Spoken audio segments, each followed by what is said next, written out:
Hello, my name is Kirpa and I'm going to be discussing about a book called The English Patient by Michael Odonje.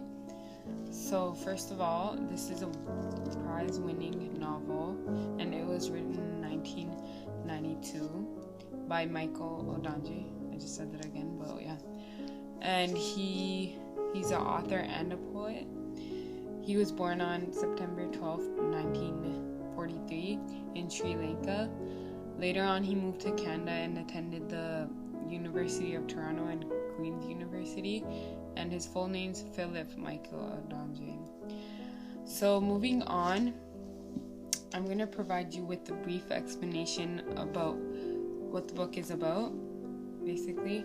So this book takes us way back to the final moments of World War II, and it's about four different people living together, and one of them is Hannah, who is a nurse. She takes care of an English patient, and she's only focused on taking care of him.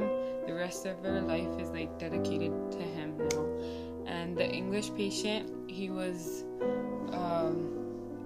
impatient because he was burnt in a plane crash before, and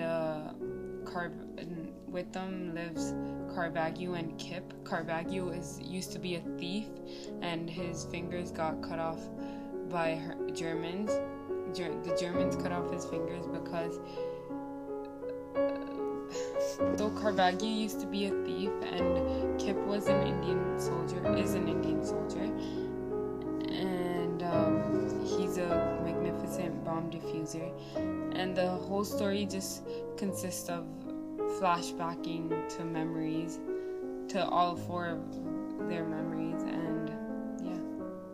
So the English patient's name is actually Almazi, and in the beginning we don't know this because he has lost his memory after the accident that occurred, and later on in the book we figure it out because Reveiw knew him back then, and then it all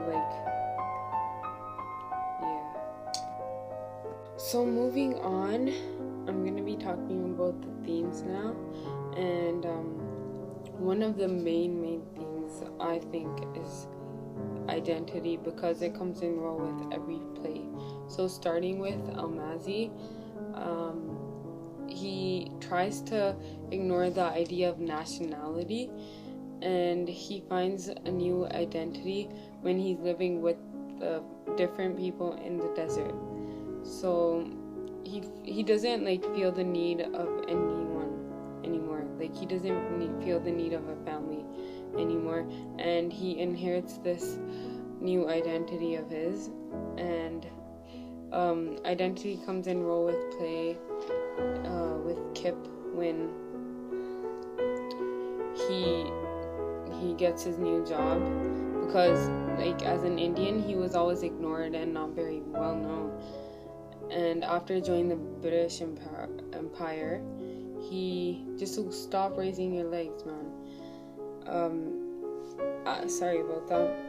After joining the British Empire, he got more attention, which he was not used to, but it was a new identity for him.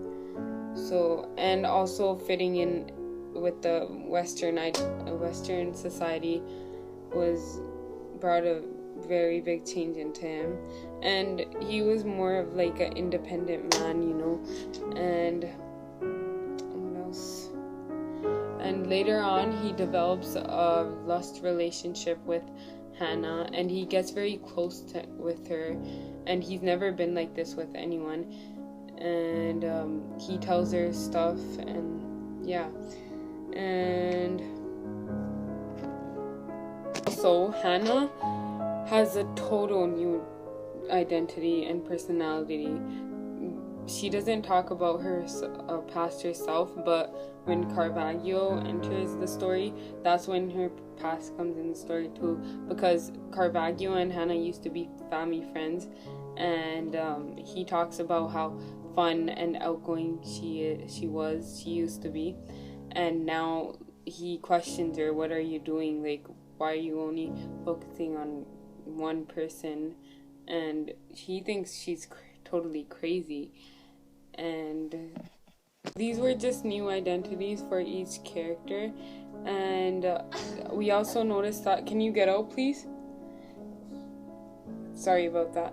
And we also noticed that all of these, they start like changing themselves because of war. War was the only reason why they changed. In the English patient, he had to go to the desert because he was in the army. He was a pilot. And then for Kip, he joined the British Empire, and it changed him. It totally changed him. And Hannah, she became a nurse, and she was just dedicated to her patients. And yeah. So the second theme would be love and tragedy. And I put love and tragedy together because I think that love comes along with bad consequences. Like, love is not a pleasant thing. It's true love comes with bad consequences.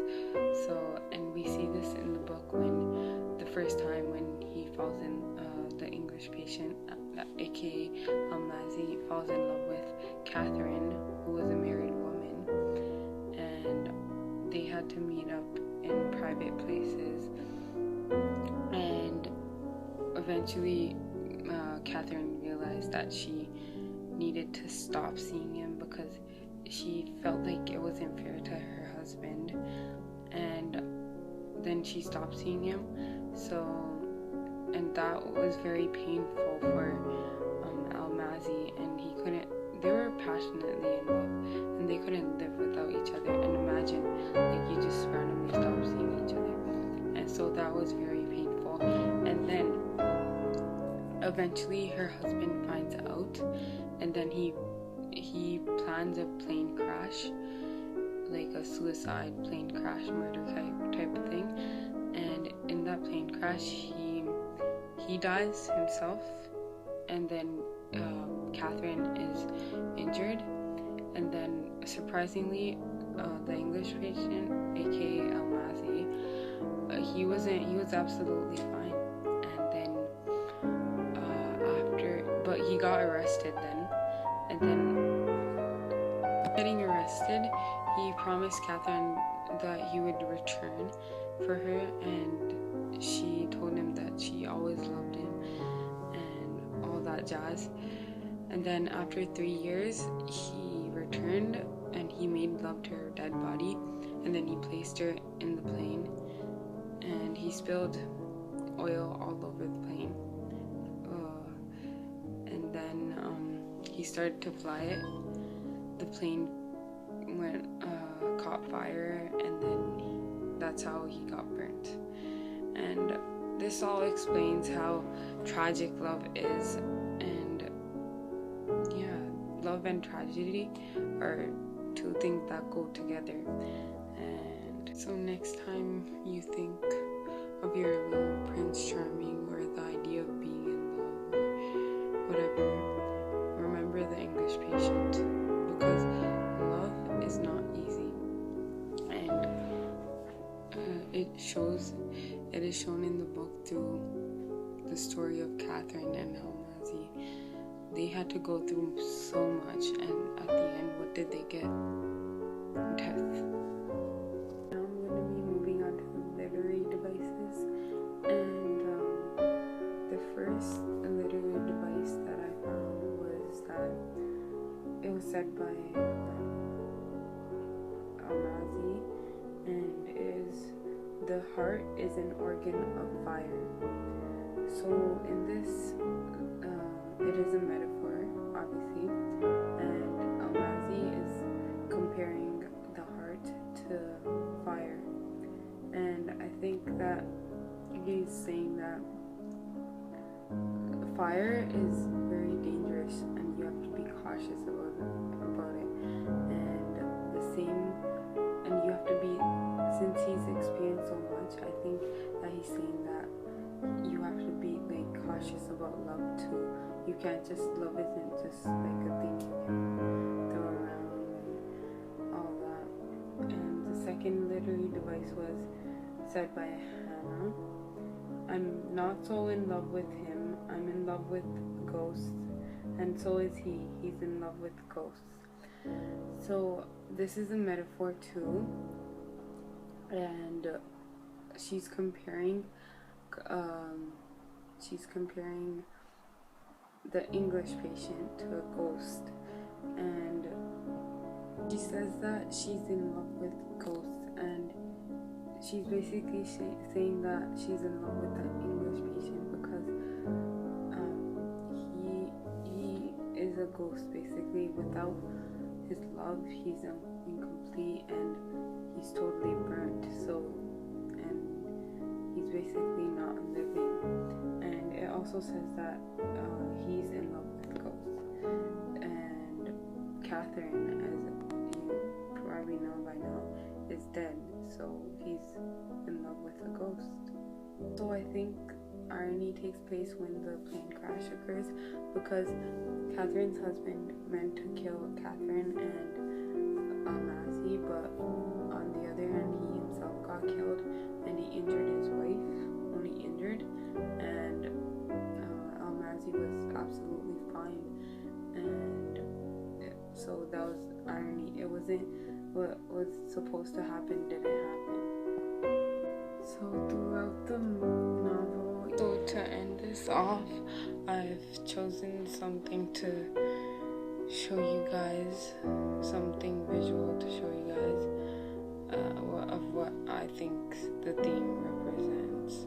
So this is a heart right here, and I think it would be the best thing that describes this book, because it's all based on romance, and basically because most of the book consists of the story of Catherine and the English patient, and then also Hannah and Kip when they lost. And then this is not just a heart. You have to think beyond this. You have to look at the color. The color is red, and red is the color of love, but also blood. And blood, it's pretty straightforward what I'm saying. Like, I'm trying to say that